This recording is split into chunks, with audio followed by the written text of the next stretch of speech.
అఖండ part 2 చిత్రం Boyapati scene దర్శకత్వంలో వస్తున్నటువంటి అఖండ పార్ట్ 1కి కంటిన్యూషన్గా వస్తున్నటువంటి ఈ చిత్రం ప్రపంచవ్యాప్తంగా అత్యధిక థియేటర్లలో రిలీజ్ చేసేందుకు దర్శక నిర్మాతలు ట్రై చేస్తున్నట్టు తెలుస్తుంది. ముఖ్యంగా ఈ చిత్ర నిర్మాత అయినటువంటి నందమూరి తేజస్విని ఈ చిత్ర నిర్మాణం కోసమని అనేక ఎక్కువ మొత్తంలో బడ్జెట్ను కేటాయించినట్టు తెలుస్తుంది. దాదాపు 60 కోట్ల మేర ఈ సినిమాలో కొన్ని ప్రత్యేకమైనటువంటి సీన్లను క్రియేట్ చేసేందుకు తీసినట్టు తెలుస్తోంది. ముఖ్యంగా ఈ సినిమాలో ఉన్నటువంటి కొన్ని రహస్యమైనటువంటి చిత్రీకరణ అంటే కొన్ని రహస్య దేవాలయాల్లో ఈ సినిమాని చిత్రీకరిస్తున్నట్టు తెలుస్తోంది. ముఖ్యంగా బాలకృష్ణ గెటప్ ఈ సినిమాలో చూడొచ్చు మనం.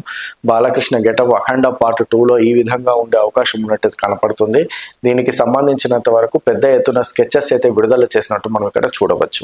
అఖండ పార్ట్ 2 చిత్రం బోయపాటి సీను దర్శకత్వంలో వస్తున్నటువంటి అఖండ పార్ట్ 1కి కంటిన్యూషన్గా వస్తున్నటువంటి ఈ చిత్రం ప్రపంచవ్యాప్తంగా అత్యధిక థియేటర్లలో రిలీజ్ చేసేందుకు దర్శక నిర్మాతలు ట్రై చేస్తున్నట్టు తెలుస్తుంది. ముఖ్యంగా ఈ చిత్ర నిర్మాత అయినటువంటి నందమూరి తేజస్విని ఈ చిత్ర నిర్మాణం కోసమని అనేక ఎక్కువ మొత్తంలో బడ్జెట్ను కేటాయించినట్టు తెలుస్తుంది. దాదాపు 60 కోట్ల మేర ఈ సినిమాలో కొన్ని ప్రత్యేకమైనటువంటి సీన్లను క్రియేట్ చేసేందుకు తీసినట్టు తెలుస్తోంది. ముఖ్యంగా ఈ సినిమాలో ఉన్నటువంటి కొన్ని రహస్యమైనటువంటి చిత్రీకరణ అంటే కొన్ని రహస్య దేవాలయాల్లో ఈ సినిమాని చిత్రీకరిస్తున్నట్టు తెలుస్తోంది. ముఖ్యంగా బాలకృష్ణ గెటప్ ఈ సినిమాలో చూడొచ్చు మనం.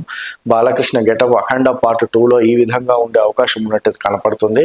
దీనికి సంబంధించినంత వరకు పెద్ద ఎత్తున స్కెచెస్ అయితే విడుదల చేసినట్టు మనం ఇక్కడ చూడవచ్చు.